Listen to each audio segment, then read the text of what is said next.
माँ बाप अपने बच्चों से बहुत सी उम्मीदें रखते हैं और अपनी उम्मीदों के अनुरूप अपने बच्चों को शिक्षा देते हैं। लेकिन कई बार कुछ बच्चे अपने माता पिता की सोच से परे अलग ही दिशा में अग्रसर होते हैं। नालायक बेटे ऐसे ही एक लड़के की कहानी है जिसका नाम मोहन था।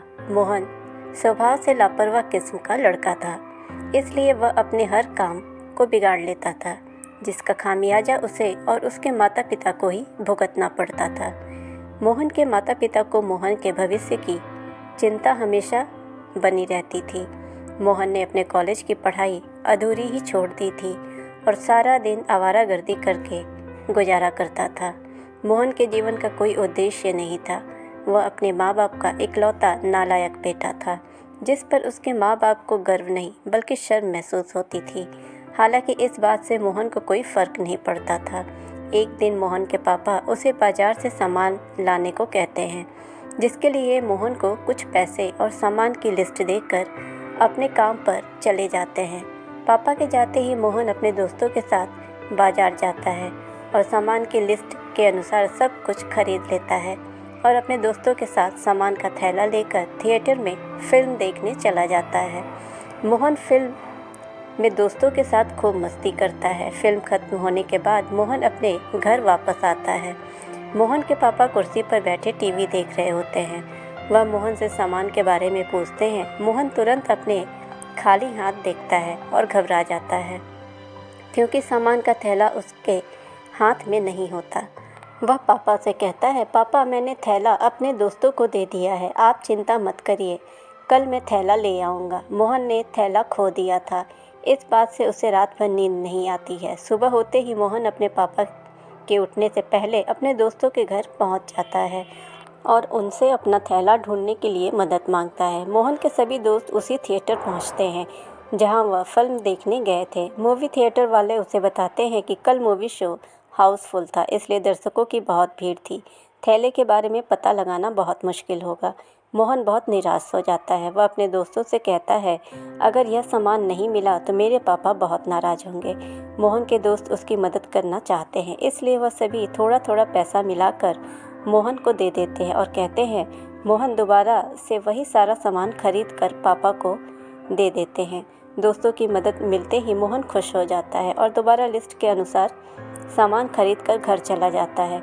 इस बार तो मोहन की गलती पर उसके दोस्तों ने पर्दा डाल दिया था, लेकिन ज़िंदगी के और भी मुकाम अभी आना बाकी थे। मोहन के पिता अपने एक दोस्त से मोहन की नौकरी के लिए सिफारिश लगवाते हैं, जिसकी वजह से मोहन को एक अच्छे कारखाने में मशीन ऑपरेटर की नौकरी मिल जाती है। हालांकि मोहन नौकरी नहीं करना चाहता, लेकिन वह कुछ दिनों तक अपने पापा की खुशी के लिए कारखाने के काम पर जाने लगता है। मोहन को कारखाने में काम करने में कुछ ही दिनों में आलस आने लगता है और वह अपने काम में लापरवाही करना शुरू कर देता है। एक दिन मोहन की ड्यूटी सुबह 6 बजे से होती है। देर रात तक जागने की वजह से मोहन की नींद पूरी नहीं हो पाती, इसलिए वह कारखाने पहुंचकर कुर्सी में बैठे बैठे सोने लगता है। उसी समय मोहन के सुपरवाइज़र उसे मशीन का रॉ मटेरियल वेस्टेज चैम्बर खोलने को कहते हैं, जिसे एक बटन दबाकर खोला जाता था। मोहन नींद में मशीन को चालू करने का बटन दबा देता है, जिसकी वजह से एक मजदूर का हाथ मशीन के बेल्ट में दबकर टूट जाता है। हादसा होते ही फैक्ट्री में अफरा तफरी मच जाती है। मजदूरों का हुजूम मशीन के आसपास उमड़ पड़ता है। लोगों की चीख पुकार सुनकर मोहन की नींद उड़ जाती है। वह अपनी कुर्सी से उठकर भीड़ के साथ भागने लगता है। तभी मोहन को पता लगता है कि उसकी गलती की वजह से ही मजदूर का हाथ टूटा है। अचानक उसे घबराहट होने लगती है। उसका शरीर कांपने लगता है। वह भीड़ से मुंह छिपाते हुए अपने घर भागता है और घर पहुंचकर अपने पापा से सारी बात कह देता है। मोहन के पापा का गुस्सा 7वें आसमान पर चला जाता है। वह पहले से ही मोहन को नालायक बेटा मानते थे और अब मोहन ने इतनी बड़ी गलती कर दी थी, जिसके लिए उसे जेल भी जाना पड़ सकता था। वह गुस्से में मोहन को घर से निकाल देते हैं। मोहन हादसे की वजह से बहुत दुखी था और उसके पिता ने भी उसे घर से बेदखल कर दिया। उसके जीने के सारे रास्ते बंद हो चुके थे। उसने तय कर लिया था कि वह आत्महत्या करेगा और वह ट्रेन से अपनी जान देने के लिए रेलवे स्टेशन पहुंच जाता है और ट्रेन के आने का इंतज़ार करने लगता है। तभी एक ज़ोरदार हॉर्न की आवाज़ के साथ एक ट्रेन रेलवे स्टेशन में दाखिल होती है।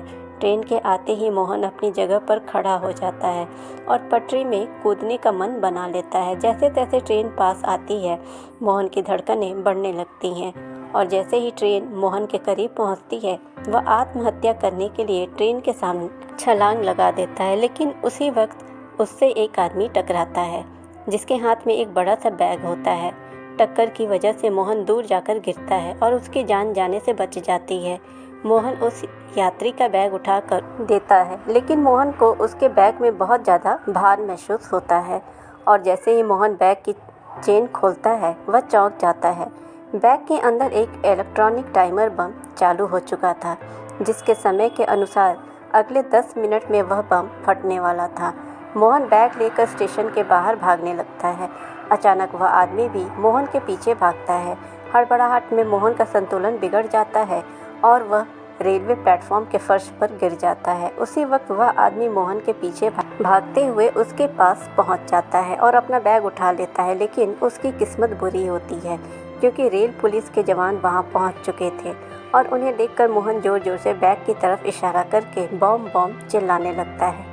मोहन की आवाज़ सुनकर रेलवे पुलिस के जवान उस इंसान पर बंदूक तान देते हैं जिसके हाथ में बम वाला बैग होता है। मोहन पुलिस वालों को बताता है कि अगले 10 मिनट में बम फटने वाला है। रेलवे पुलिस का एक जवान अपनी बहादुरी दिखाते हुए बैग लेकर रेलवे यार्ड की तरफ भागता है और पूरी ताकत से बैग को यात्रियों से दूर फेंक देता है और तभी एक ज़ोरदार धमाका होता है जिससे रेलवे यार्ड में खड़ी मालगाड़ी का एक डिब्बा क्षतिग्रस्त हो जाता है, लेकिन यात्रियों की जान बच जाती है। पुलिस की तहकीकात में पता चलता है कि वह आदमी आतंकवादी था जो आतंकी घटना को अंजाम देने के लिए ट्रेन में धमाका करने वाला था, लेकिन मोहन ने उसके मंसूबों पर पानी फेर दिया था। इतनी बड़ी घटना की खबर जैसे ही अखबारों में छपती है तो सारे शहर को मोहन की बहादुरी का पता चल जाता है।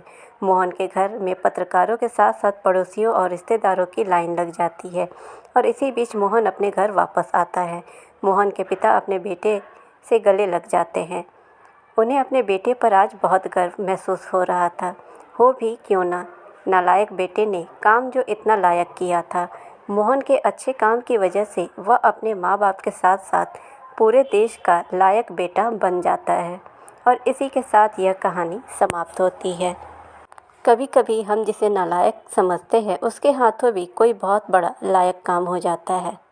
ऐसी ही कहानियों के लिए आप हमारे चैनल को सब्सक्राइब करें, नोटिफिकेशन बेल दबाएं ताकि हमारी हर कहानियाँ आप तक पहुँच पाए और इस कहानी को ज़्यादा से ज़्यादा लाइक और शेयर करें।